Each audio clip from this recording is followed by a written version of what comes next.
Now that you've gotten a little bit of an idea of what these guys can do, have you thought more about like the rotation size you want?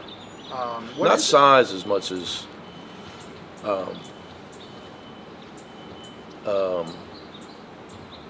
lineups, best lineups, where you can look at the plus minus analytics. You can, obviously we're looking at all that stuff. But then again, it can be skewed because your opponents are different.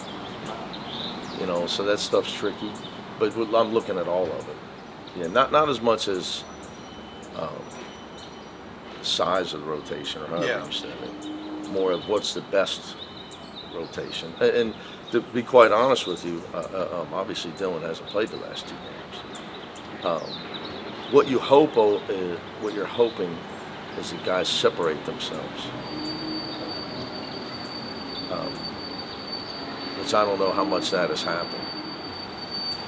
Since you brought up Dylan, what's his status right now? He looks better. He looks a lot better. Likelihood that he plays? You got to ask him. Okay. Yeah, I don't. Again, I've accomplished some things in my career, but I don't have a medical license. So. And I also, with that type of stuff, this day and age, guys, there's a lot of things involved. It's not like the old days. Yeah. You talked about different lineups. Do you have a favorite offensive and/or defensive lineup right now? I mean, I'll give you the funny answer is, I'd like to have a lineup that makes a lot of shots and doesn't turn the ball over. I don't know if we have that one quite yet. Defensively, what I sit there and say, okay, we're in a close game. What's going to be my defensive lineup? Same thing, what's going to be my offensive lineup? So I think I know. I'm confident what the defensive lineup would be. I know, again, that could be skewed to you're playing a big team, you're playing a small team, but I'm pretty sure on that. Offensively, I'm not sure. I just don't, nobody's really shot the ball great. Does it make it more challenging to evaluate, or maybe not challenging, but given the quality of the opponents, not necessarily? Yeah. I mean, it's when you're trying to evaluate things, how good of an evaluation, or obviously when they do studies, see, I'm gonna impress you. Now, when they do studies, they to control the variables, so all the elements are the same, so you can't do that. Right. But that's why it is good to play a tough game early that we probably weren't ready for against a team that was really ready to get some reality for us. But yeah, it's really hard to do to answer your question. A couple weeks into the season, are there any players whose voices have become louder as leaders as the season's gone along? Not enough. And we've got great guys. Not enough. Our guy that's played the most for us, Dylan, hasn't been playing. And like I said, this was been starting 5 transfers the last 2 games. Now I know Lazar played for us last year, but he's not the loudest guy. He talks a lot in practice, but he's not a loud guy with it. So we don't have a clear-cut leader, which I think, this day and age, I'm going to say there's 4. I look around, I saw Auburn played 9 guys, beat Houston. They played 8 seniors that had been at Auburn. I just think, I think Texas A&M's got a bunch. I think Marquette returns a lot of guys. People that have guys that have won and probably have leadership. The rest of us in this era are trying to develop it on the fly. I know he's a freshman, but does Trent have any of those traits? I think he does, but it's almost, you're the youngest guy on the team. It's not redshirt, it's tough. You do have one of the toughest non-conference schedules with Arizona, Gonzaga, North Carolina, and New Mexico. What's it going to take to get one of them to come to Poly in future seasons? I mean, is that? You want to give them a bunch of NIL money, they might do it. How does that work? So, playing Gonzaga, 2 neutral site games versus playing one here and one at their home. How does that? There's a promoter involved. The money gets dispersed. You can figure it out from there. Okay. There's a reason everybody's doing it. All right. So are we never probably going to see those marquee? Man, I don't know homes? I don't know what's going to happen year to year. But I would say there was an era where it was the Pac-10. You know, before that, the Pac-8. You know, you're in an era of 20 conference games, and I'm here to tell you that television wants 22. That when you go to league meetings, they try to push that on you, your television partners. They want 22. So you're in an era of neutral site games to raise money. You're in an era of television contracts, so making you play 20 league games. It's just the era of home and home non-conference games. I mean, how many have you seen? A few. Yeah. And they were because they were on back end of the contract. Yeah. Yeah. They're not going to be renewed, probably. Yeah.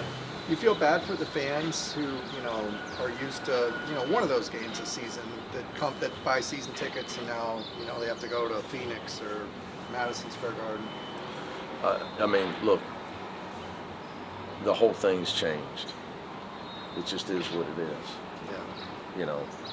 I think there's bigger, if you were to ask our fans, they'd prefer that we were in the Pac-12 and the old Pac-12 was still intact. They would pick that first over non-league games. Yeah. Yeah. Like if you lined up like list of importance and things that they would care about. Yeah. So,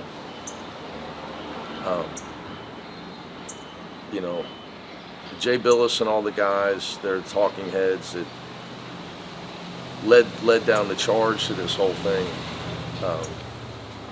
As the Zen master said one time, we'll see. This is going to be a good thing. We'll see. This is, what you got to realize is that, there's cause and effect to everything. So, well, it's about the money, and now, you really think that this is all over?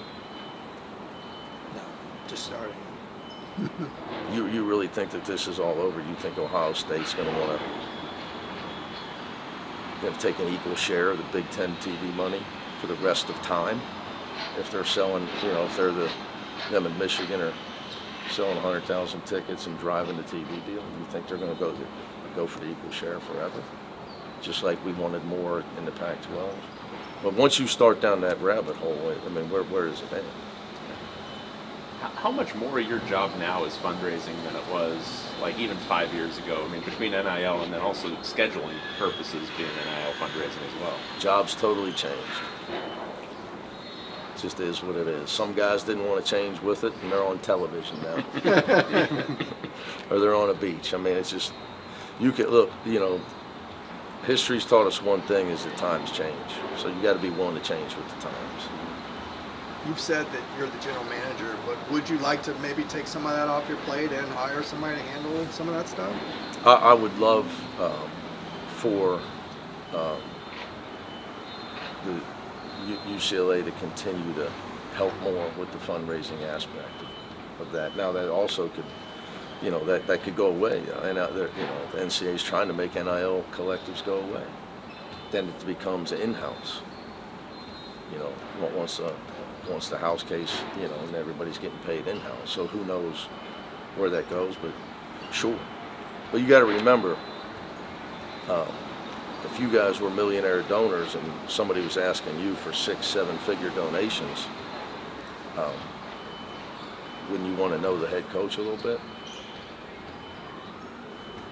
Or you want some, 28-year-old kid that's an analytics guy going to lunch with you? Or playing golf with you? Or going on a trip with you? I mean, it's just part of it, guys. Got to embrace it. I'd be on TV. How receptive has this team been when it comes to embracing the details, especially, obviously the last two wins, pretty lopsided, but as a Very coach, lopsided. as a coach, you're obviously trying to harp on details, trying to improve them, Yeah. regardless of what the margin of victory is. How much has this team embraced those details? Well, we've improved our defensive intensity immensely, and our competitive spirit over the last week. And that's it's got to be who you are. You can't just you are who you are every day in practice. I try to tell my guys that. You can't just be that way because I was furiously upset over our performance in Vegas. So right now I think we're 6th in the nation in defensive efficiency. We're only allowing 51 points a game or something. Yeah. There's not many people playing defense at our level. So we got to continue to try to improve on rebounding and taking care of the ball and making shots. There's areas where we got to improve. And we're still, like a lot of teams, guys, we're still trying to figure it out. We don't have a clear-cut best player on the offensive end. You guys might say, well, okay, Tyler Bilodeau. Well, we'll see. I think he can be. We got a lot. Everybody's got to get better. We got to get a lot better. And again, competition. Against certain levels.